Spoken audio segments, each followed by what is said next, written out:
Goeiemôre. Dis Donderdag en ek hoop dit gaan met jou goed. Ek weet nie wie in julle huis se verantwoordelikheid is dit om die asbliksakke uit te vat nie. Ja, gewoonlik het die kinders daardie verantwoordelikheid. Maar in my huis is die kinders groot en ja, dis my werk, dis my ou taakie. Ons het so 'n paar jaar terug ons kombuis oorgedoen en ons het ons kombuisasblik binne in die kas laat inbou. Sjoe, dit was 'n fout. Want as jy vir een dag nie die sak leeg maak nie, het jou hele kas in die binnekant so 'n asblik reuk. Ja, jy weet waarvan ek praat. Jy het dalk eierdoppe of oorskietkos in die asbliksak gesit en wanneer die laai toe is en hy so 'n bietjie bedompig raak, dan vrot hy. Daar's 'n snaakse reuk binne in die kas. En daarom het ek die gewoonte aangeleer dat in die aand voor ek gaan slaap, dan maak ek die asbliksak leeg, ek haal hom uit die asblik uit, ek knoop hom toe en sit hom by die voordeur, sodat wanneer ek môre uitgaan, ek hom sommer kan uitvat en hy's weg en vergeet en ja, die kas ruik weer vars. Waarmee is ek vanmôre besig? Sjoe. 1 Johannes 1 vers 9.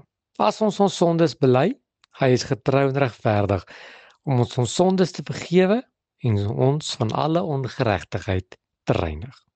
Ek en jy weet hoe vinnig 'n asblik begin ruik as dit nie leeggemaak word nie. Miskien is dit net eers 'n paar stukkies gemors. En as jy dit los, begin dit stink en dit trek vliee en dit bederf selfs die hele kas. Dis presies wat met ons binneste gebeur. As ons nie ons sondes elke dag voor God bely nie, dra ons die risiko om ook soos hierdie asbliksak 'n reuk te kry. Om sleg te word, kan ek dit maar sê, om te begin stink. As ons sondes in ons hart los, dan raak ons soos hierdie asbliksak, gemif. Ons trek vliee na ons binnekante toe en ons verrot. Skuld, woede, bitterheid, skaamte begin oorloop in jou lewe en voor jy besef, voel jy geestelik swaar en vuil en voel dit of jou lewe ook reuk het. Mag die Here jou vandag die sleutel gee om jou asblik in jou lewe leeg te maak. Bely dit. Maar wanneer ons sondes bely, is dit wanneer om hierdie asblik uit te gooi. God kom en hy kan maak ons skoon. Hy gooi nie net die gemors uit nie, hy maak ons weer vars en nuut, gee ons 'n nuwe kans, 'n nuwe geleentheid om naby aan die Here te kom. Moenie vandag wag nie. Moenie laat hierdie nuwe dag verbygaan sonder dat jy daardie ou asblik in jou lewe skoonmaak nie. As ons sondes nie daagliks bely nie, kan ons innerlike lewe vrot word. En sondes wat nie bely word nie, hoop op en dit maak ons lewe de mekaar.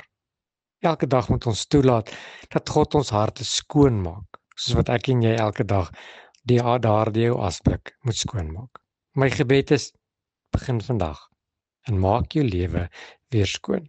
Here, dankie dat ek vanmôre kan begin deur om my sondes te bely. Here, want die woord sê as ons sê ons het nie sondes nie, dan is die waarheid nie in ons nie. Daarom wil ons vanmôre voor die dag begin ons sondes bely en dankie dat U getrou en regverdig is om ons sondes en al ons ongeregtigheid van ons weg te neem. Amen.